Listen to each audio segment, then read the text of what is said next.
You are 7 years old. You're playing near the well, barefoot in the dust, the smell of your mother's cooking still lingering on your sleeves.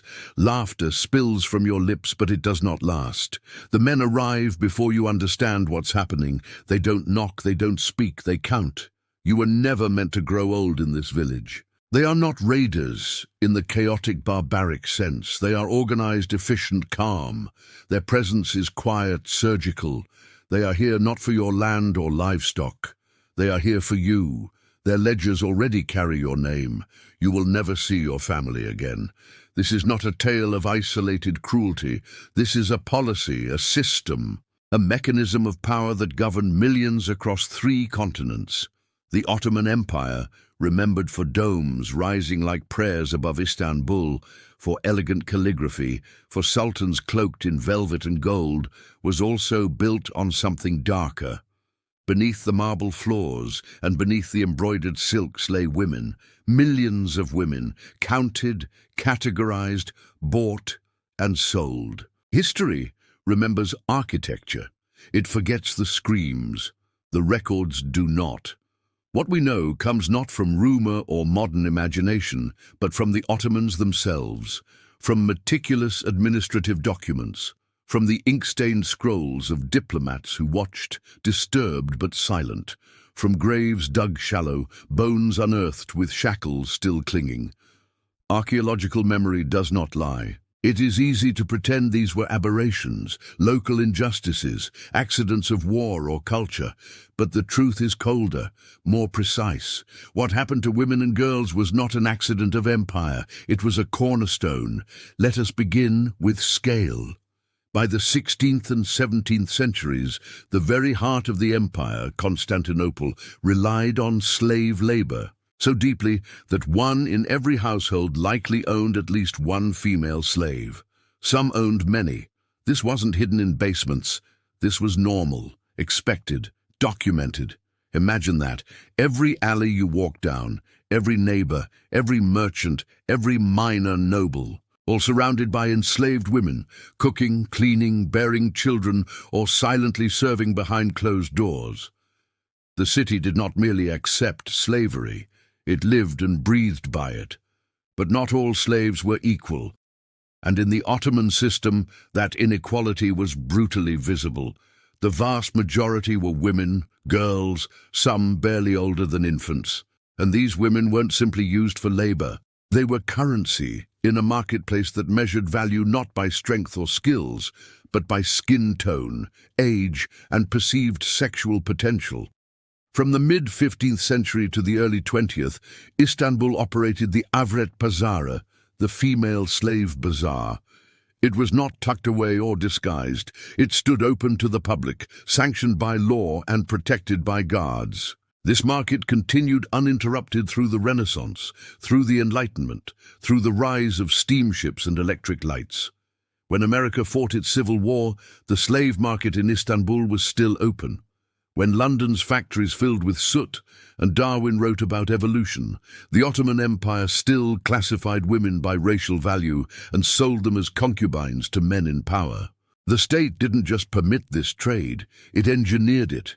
It taxed every transaction. It issued legal codes to regulate disputes. It built bureaucracies to maintain order. Buyers received documents, carefully inked, with line items, name, origin, price, skin tone, age, usage. They were receipts for human life. There was an economy of flesh, and it was not black market. It was imperial. And within that system, value was calculated with brutal efficiency. Lighter skin meant higher price. Girls from the Caucasus were prized. Their skin was pale, their features delicate, traits the empire fetishized. Ethiopian and African girls were pushed to the bottom of the hierarchy. Their price rarely rose, their lives rarely improved. This was not preference, it was policy. Slavery in the Ottoman Empire operated on a racial calculus. Official documents might claim equality under Islamic law, but market behavior told a different story. The price of a woman's body changed depending on the color of her skin, the curl of her hair, the hue of her eyes. African girls, purchased for domestic work and sexual use, sold for between 1,500 and 2,500 kurus. That number meant nothing to them, but it meant everything to the men buying them. A price tag written in someone else's handwriting, a price paid not in coins, but in futures stolen. White girls, especially those deemed suitable for concubinage, fetched over 6,000 kurus. The most desirable were recorded selling for as much as 88,000 kurus. More than some houses, more than most ships, more than many lives combined. One girl, one body, one empire's obsession. Syrian girls with light brown skin and dark eyes, classified as the middle tier, sold for about 30 sterling pounds. Nubian girls, deemed least desirable, sold for under 20. But even the cheapest among them still meant profit. Every woman was an asset, every child a commodity. Merchants understood this well. They formed guilds, professional networks, not unlike those of carpenters or goldsmiths. Those who trafficked white slaves gained prestige, higher clientele, and better political access. Success in human trafficking became a stepping stone in the Ottoman social ladder, and it didn't end at sale. The sale was just the beginning. What happened after a woman was purchased was not monitored. It was not questioned. A Muslim man could do as he pleased with a female slave he owned.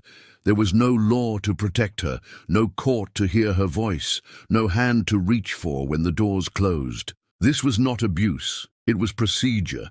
Even rape, systematic, repetitive, lifelong, was not called rape. It was called ownership. The state permitted it. Religious figures sanctioned it.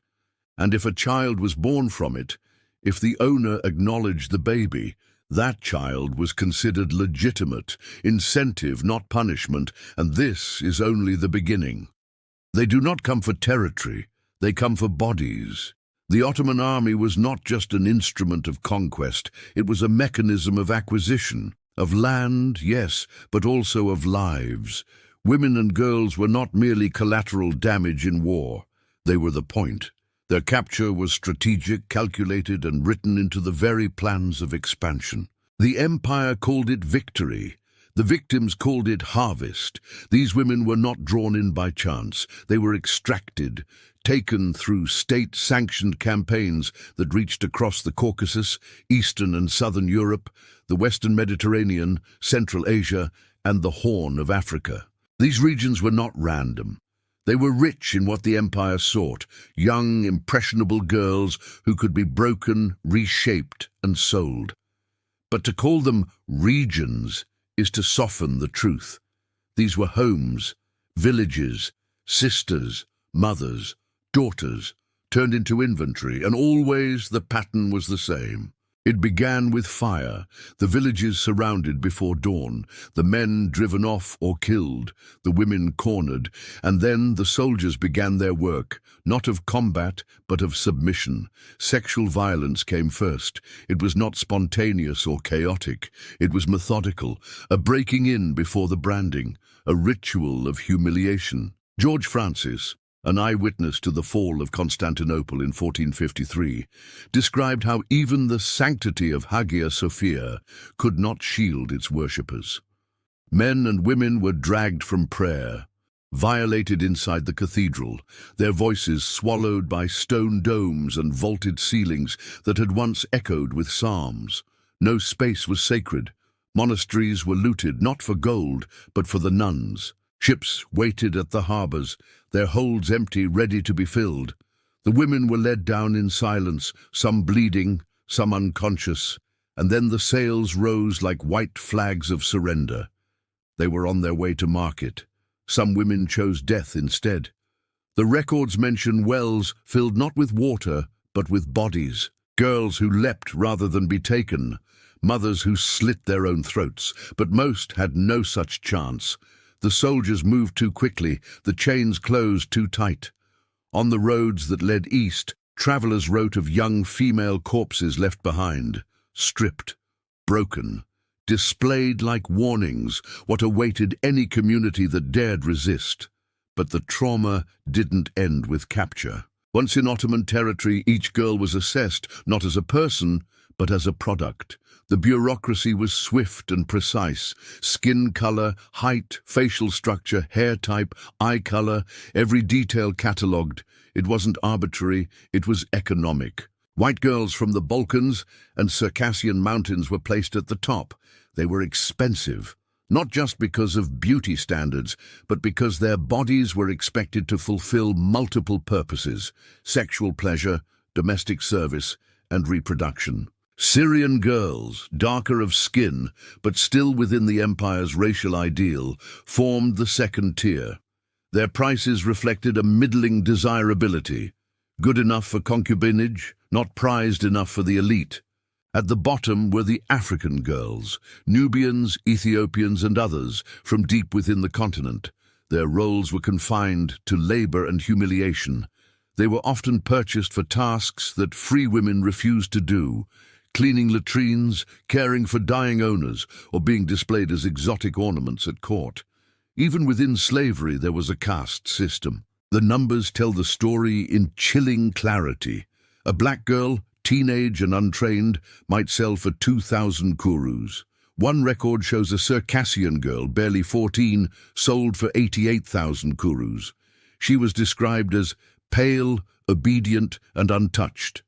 Those were the selling points. That was her resume.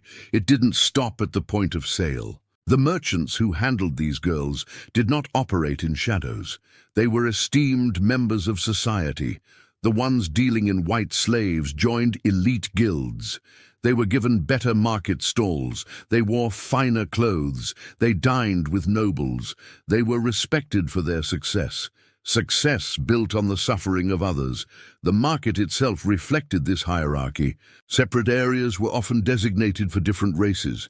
Customers could browse based on budget and preference. The higher-end concubines were kept in shaded pavilions, perfumed and clothed in silk to increase their value.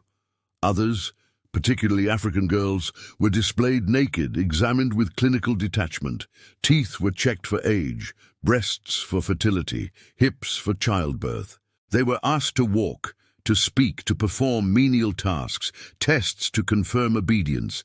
If they passed, they were sold. If they failed, they were marked down, sent to cheaper markets, or discarded entirely. There were no refunds, but there were replacements. What made this system especially terrifying was its legality. This was not a rogue operation. The empire itself kept the books. It charged fees, it regulated disputes, it provided legal documents to buyers, and taxed every aspect of the transaction. Ownership papers for women looked identical to those for mules or land, the same signatures, the same stamps, the same indifferent ink, and behind every signature a story. The girl who'd been torn from her mother. The mother who still screamed into the wind that carried no answers.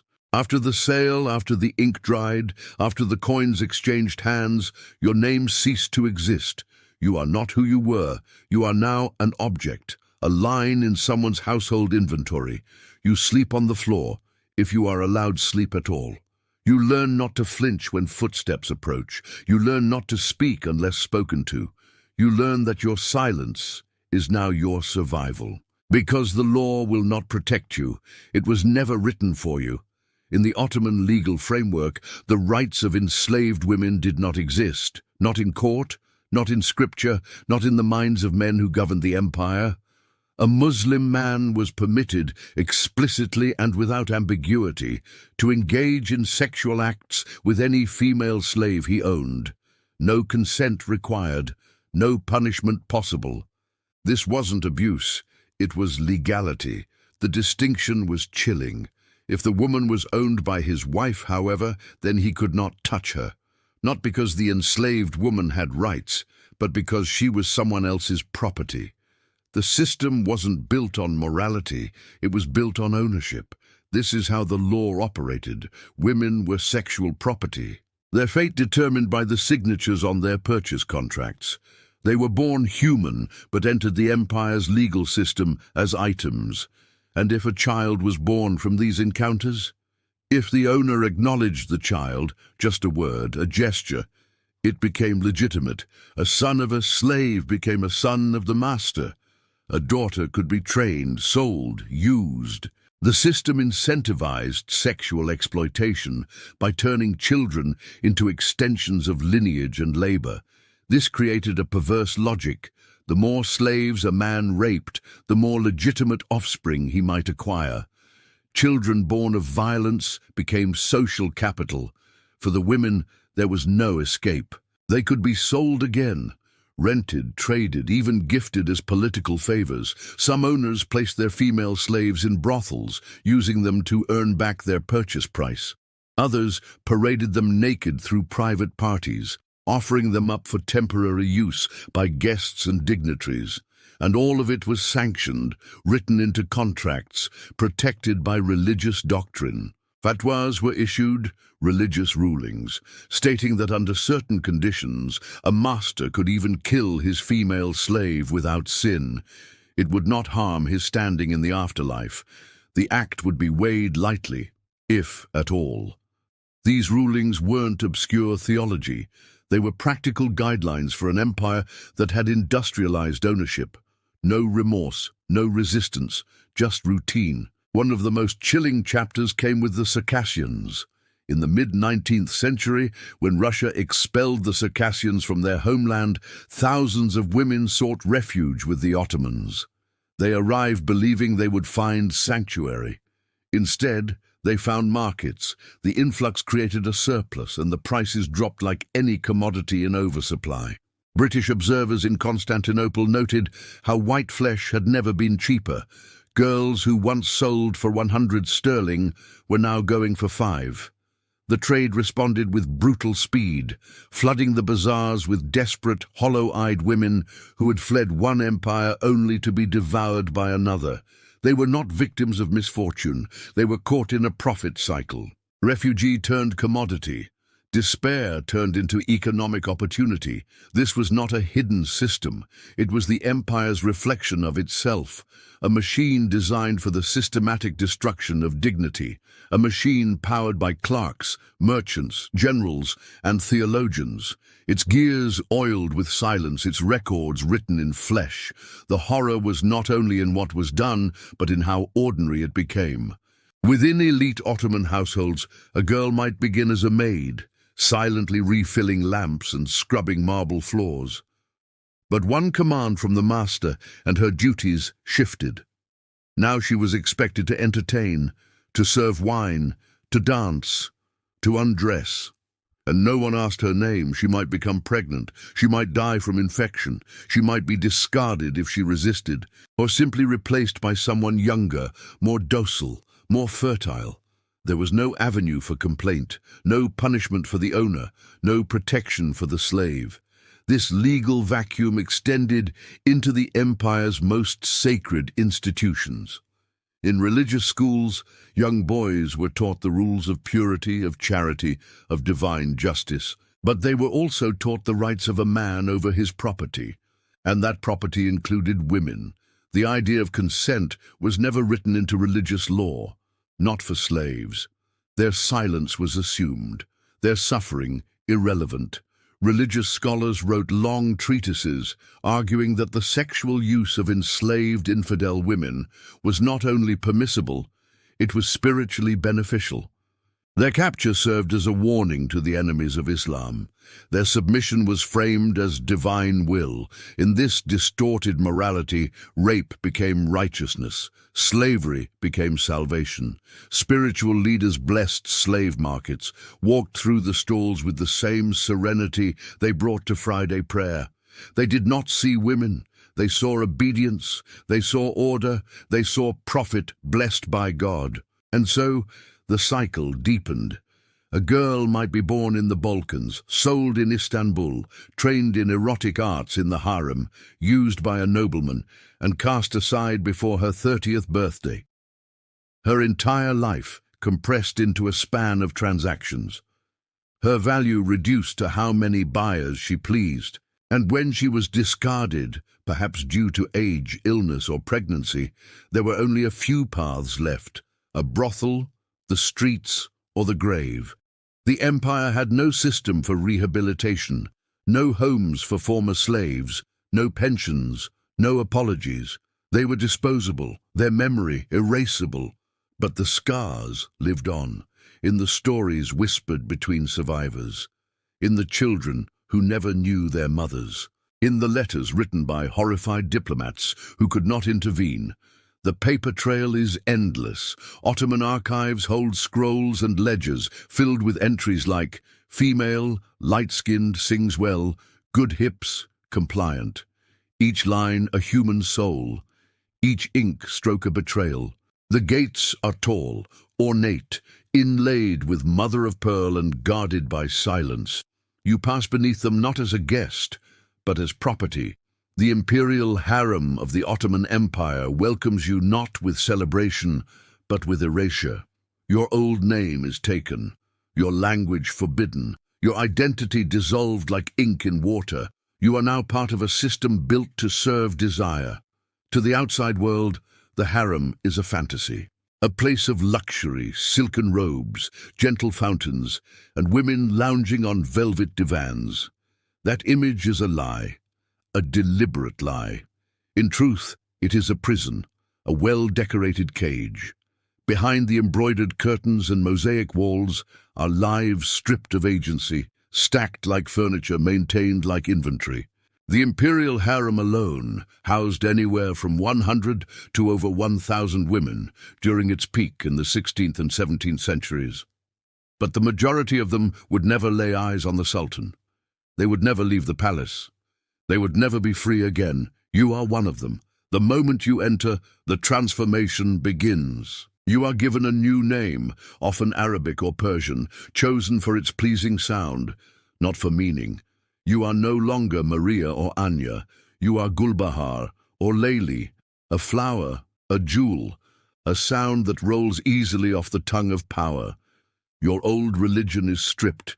If you resist, you are beaten. If you cry, you are ignored. The rooms are not as grand as legend suggests. They are cramped, poorly ventilated, lit with oil lamps that sputter in the stale air. There is no privacy. Every whisper can be heard, every breath accounted for. The women sleep close together, some sobbing quietly in the night, others staring blankly at the ceiling, waiting for something to change. It never does. Hierarchy rules everything. The moment you arrive, you are ranked. Newcomers are placed at the bottom, regardless of age. Girls as young as 6 or 7 are brought in. Childhood traded for survival. Older women, having risen through obedience or beauty, monitor you closely, not with kindness, with scrutiny. They are both victims and enforcers, trained to break others the same way they were broken. If you are deemed beautiful, your path is clear. You will be groomed, not for freedom, not for scholarship, but for service. You are taught to walk with grace, to speak softly, to serve tea with perfect timing. You learn to play instruments you never knew existed, to recite poems in languages you barely understand. You are drilled in dance routines that trace centuries of erotic symbolism. You are taught to anticipate the wants of men you will never know until they summon you. They call it education, but it is programming. Even your laughter is rehearsed. Behind this instruction is a deeper cruelty. It is delivered by women just like you, former slaves, survivors of the same conditioning. They coach your steps, correct your posture, guide your hands, shaping you into something pleasing, something silent, something compliant. This is not mentorship, it is transmission, a chain of trauma stretching backward through generations. The training prepares you for a night that may never come. You may be chosen or not. You may rise to become a favored concubine, bearing a prince and gaining fleeting power. Or you may wait, year after year, in obscurity, aging without freedom. The waiting is its own form of torment. To improve your chances, you compete, not with fairness, with desperation. Every smile is a weapon, every gesture of kindness a gamble. The other women are not your sisters. They are your rivals. You might love one of them deeply. She might be dragged away and never return. Or worse, she returns changed, bruised in ways that do not show. This system thrives on division. Unity is dangerous. Friendship is discouraged. Intimacy is manipulated. If you are lucky, you are noticed. If you are unlucky, you are noticed. Some nights you are ordered to dress in specific colors, to perfume your body, to wait behind silk screens until summoned. If you are selected, you smile, you obey, you endure. If you displease even slightly, your punishment is swift. Perhaps not physical, perhaps worse, you are ignored, starved, moved to colder rooms, stripped of privileges you didn't know you had, marked as difficult, marked as expendable. And when you are no longer useful, when your youth fades, when your body fails, when your obedience falters, there is no retirement. You are sold. To a brothel, if you're still profitable. To the streets, if you are not. Some vanish entirely. Records show slaves removed with no explanation. Some killed discreetly, their absence buried under new arrivals. No ceremony, no burial, no memory. For those who survive and are eventually freed, the nightmare does not end. You carry it inside you. You try to live among free women, but you cannot speak their language. Not the words, but the experience. You do not know how to make choices.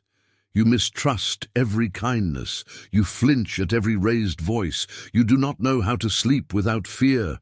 Some attempt marriage, some raise children.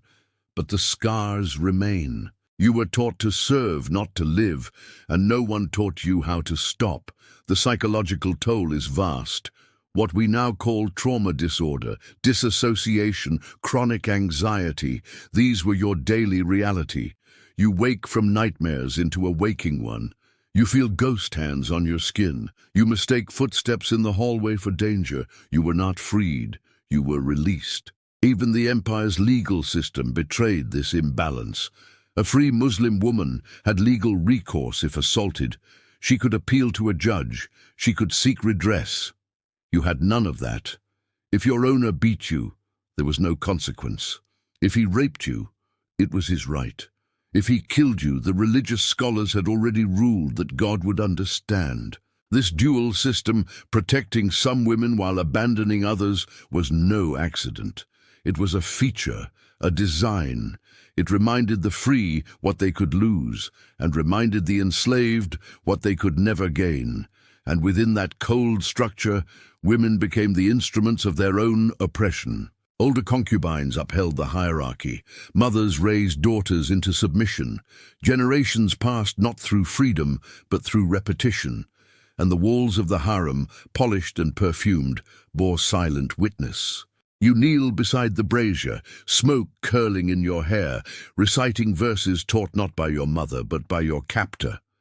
The cloth on your back is fine, but it weighs more than iron. You are no longer a woman, you are a doctrine. The empire did not justify your enslavement with only coins and documents. It baptized it in scripture. Religion in the Ottoman world was not merely a private belief. It was a framework for law, for order, for domination. To enslave you required not only legal codes, but divine sanction, and the empire was willing to provide it. Theologians wrote volumes declaring that taking infidel women as slaves was not just permitted but virtuous. They claimed your body, when used by your owner, was no longer yours. It became an instrument of spiritual reward. Your humiliation was painted as obedience, your silence sanctified. They blessed the beds you were forced into. They issued fatwas dissecting the details of ownership and sexual access, outlining when, how, and why you could be used, sold, or discarded. Their questions were never about morality, only whether it aligned with God's will as interpreted by scholars living in comfort. It was not theoretical. Imams attended inspections, certifying virginity for the market. Religious scholars debated your spiritual cleanliness, while merchants negotiated your price. Slave markets stood near mosques, so buyers could pray after completing their purchases.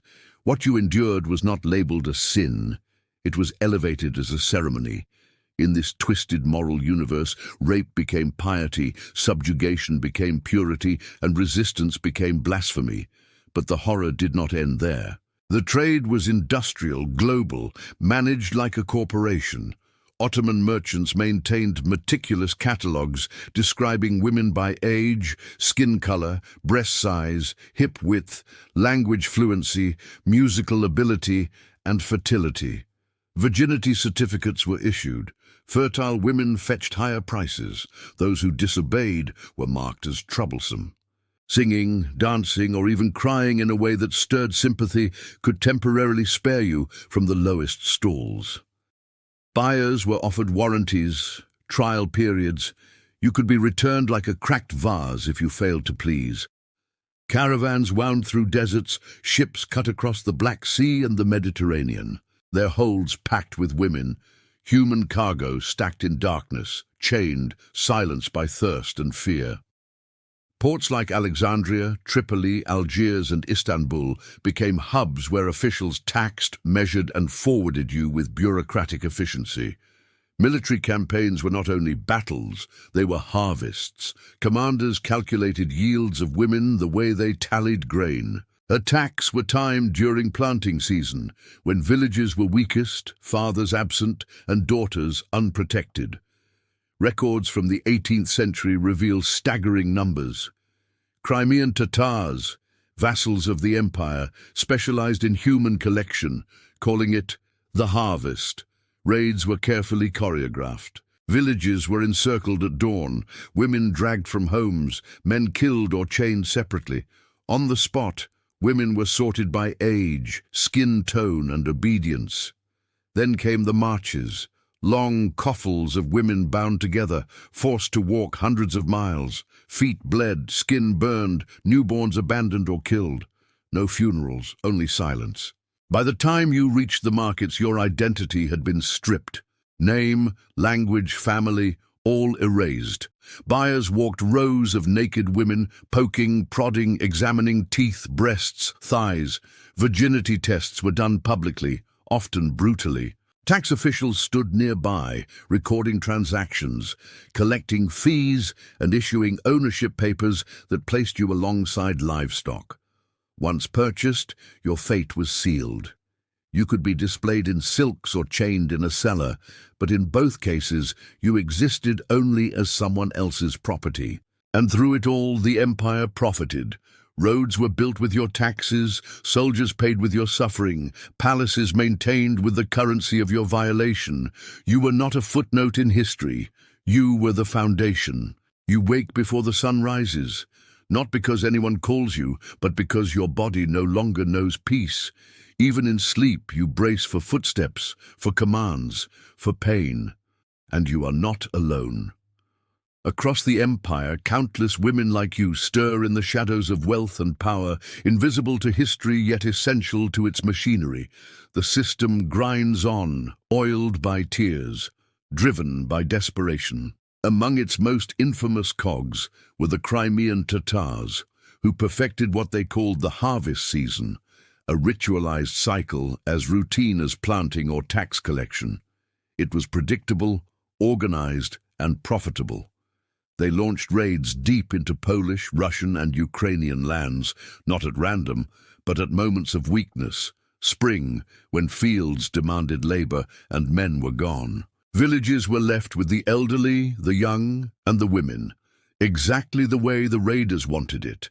The attacks were swift, calculated, merciless.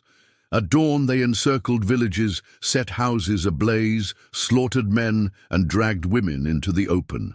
Children screamed as they were torn from their mothers.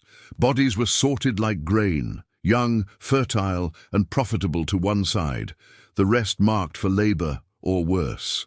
Girls between 10 and 15 fetched the highest prices. Women in their 20s were valued for sexual use and reproduction. Those past 30 were pushed toward labor camps or brothels, where survival was measured in months. Market logic replaced any trace of humanity. The road from village to market was itself a slow death. Long coffles of women were chained together and forced to march for hundreds of miles. There was little rest, scraps of food, untreated wounds, blisters rotted, infections spread, chains tore skin. If you collapsed, you were abandoned. If you cried, you were gagged. If you gave birth, your child was discarded. The march never stopped. This was not the cruelty of isolated monsters, but the efficiency of a system designed to break you long before you arrived. Psychological conditioning began early. Names were stripped away, replaced by numbers. Families were separated. Native words were punished. Resistance brought beatings. Women were taught quickly that survival meant silence. By the time you reached Ottoman markets, many no longer spoke, not out of muteness, but because there was no one left to understand. And still, the worst lay ahead. The markets were spectacles of degradation. Naked women stood on platforms while buyers circled like predators. Conversations took place in front of you as though you were furniture. She's too skinny. Her hips are wide. Good for children. Does she bleed monthly? These were not euphemisms, but metrics. Examinations were invasive and public. Breasts squeezed, teeth inspected, thighs pried open, virginity verified by state doctors. Some women were labeled damaged and sold cheap. Others were returned after trial use. Merchants kept records with chilling detail. Women were logged by age, skin tone, hair texture, sexual history, obedience rating, language skills, musical or domestic abilities. Every attribute was recorded, taxed, and archived. We still have the documents.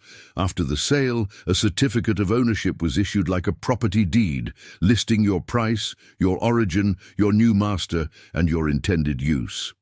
You were now officially part of someone's household economy, filed between rugs and livestock, your existence reduced to ink and parchment. Every transaction fed the state. Stall fees, inspection tariffs, shipping permits, return levies, all ensured the empire profited. Your body built roads, armed fleets, and decorated palaces. You were infrastructure. The Ottoman Empire collapsed in 1922, but your story did not vanish. The archives remain, silent witnesses in libraries and vaults. Yet the world prefers to remember sultans and minarets, domes and victories, not the screams behind carved doors or the daughters who never recalled their own names. But they must be spoken of, because this was not mindless savagery. It was organized policy, systematic and profitable, repeated across centuries. It shaped millions of lives, stretched across continents, and outlasted generations. Its silence lingers still. You were told this was civilization, that the domes touched heaven, that the empire was glorious, but you lived in its basement. You were the cost of that glory. Your body was a commodity, your soul a ledger entry, your voice a story nearly erased. But not anymore.